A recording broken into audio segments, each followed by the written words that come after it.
Le vendredi 15 octobre à 20 h, l'espace culturel du Temple proposera une conférence intitulée « Une maison se raconte, une enquête à remonter le temps ». Animée par Pascal Schmitt et suivie d'une exposition, elle dévoilera les multiples facettes du passé d'une maison d'Alsace-Bossu des XVIIe au XIXe siècle. Petit avant-goût de cet événement avec cet enseignant retraité passionné de vieilles pierres. La teneur de cette conférence concerne cette maison dont j'ai eu à m'occuper pendant de nombreuses années. Je dirais que la pauvre, elle a failli passer à la casserole, puisque au moment de l'achat, on nous a présenté carrément le permis de démolir. Permis de démolir qu'on n'a pas eu l'occasion d'utiliser, et au contraire, on s'est pris d'affection avec cette maison qui petit à petit a révélé des tas de choses absolument incroyables, insoupçonnées, et que je souhaite dorénavant partager avec tout le monde. Alors pour commencer, le premier travail qu'il a fallu entreprendre, c'était le nettoyage du verger à l'arrière.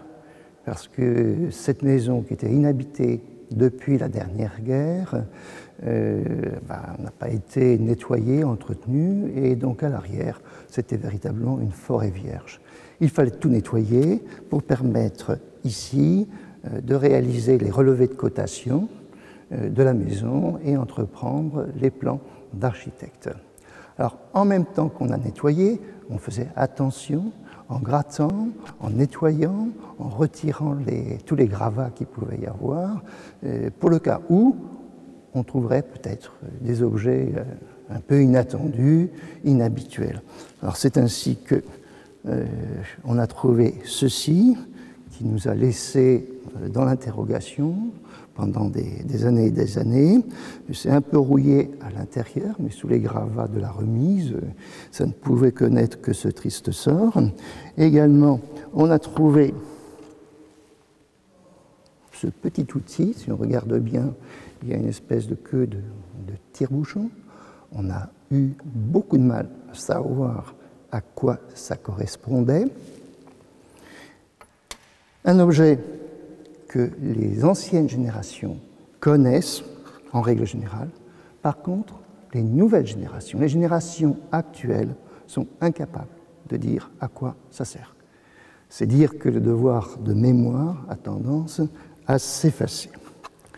Il y a eu également, en grattant, en fouillant, on en est arrivé progressivement à découvrir cette structure demi-circulaire traversée par deux canalisations, et c'est dans le coin, au fond de la pièce, qu'on a découvert une monnaie en cuivre à l'effigie de Louis XV. Alors je suis resté baba, et j'ai compris à ce moment-là qu'il fallait passer le relais à des personnes plus compétentes, et donc on a fait les démarches officielles pour des fouilles archéologiques. C'est la SRAB de Dellingen, avec son président, Paul Nussenlein, qui a été diligentée par la préfecture pour intervenir. Et ce que j'avais déjà mis au jour, il n'y a pas eu grand-chose en plus. Et par contre, on s'est posé la question de chercher de l'autre côté du mur pignon pour voir s'il n'y avait pas une continuité de cette plateforme. Et on a trouvé tout à fait autre chose. On est resté bas. On n'en croyait pas nos yeux.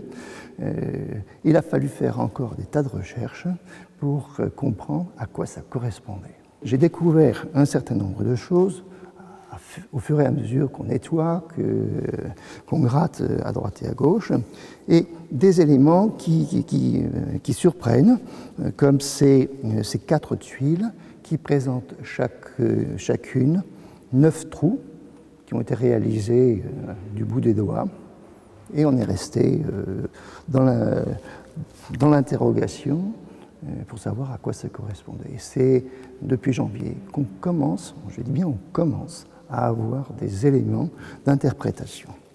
Ensuite, il y a eu également le crucifix.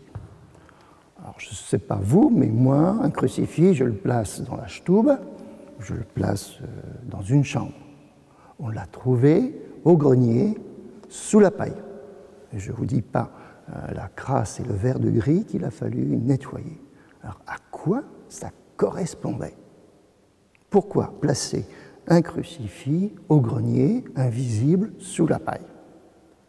Ça fait partie des interrogations de la maison.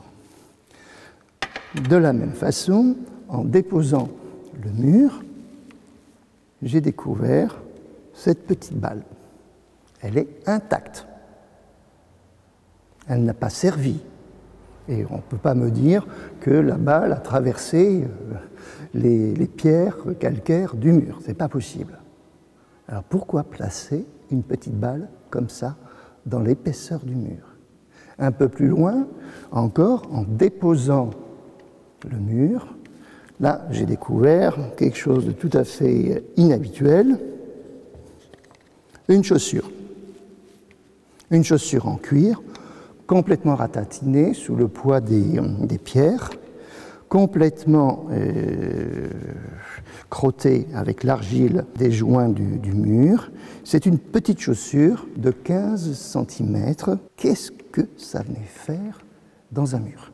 Et enfin, on l'a découvert assez tardivement parce qu'elle était dans l'ombre du fumoir, sur la poutre maîtresse du fumoir. On a découvert cette petite fleur de lys stylisée avec une espèce de cavité de mortaise qui a longtemps posé question. Comme beaucoup, j'ai pensé fleur de lys, lys royal, d'autant qu'il y avait cette pièce à l'effigie de Louis XV qui tendait à confirmer ce côté royal des choses. Et en dessous, il y avait cette cavité, cette mortaise, avec des chanfreins sur les bords qui laissaient penser qu'on pouvait y mettre un tiroir. Petit à petit, on a fini par comprendre. Ça n'a rien à voir avec tout cela.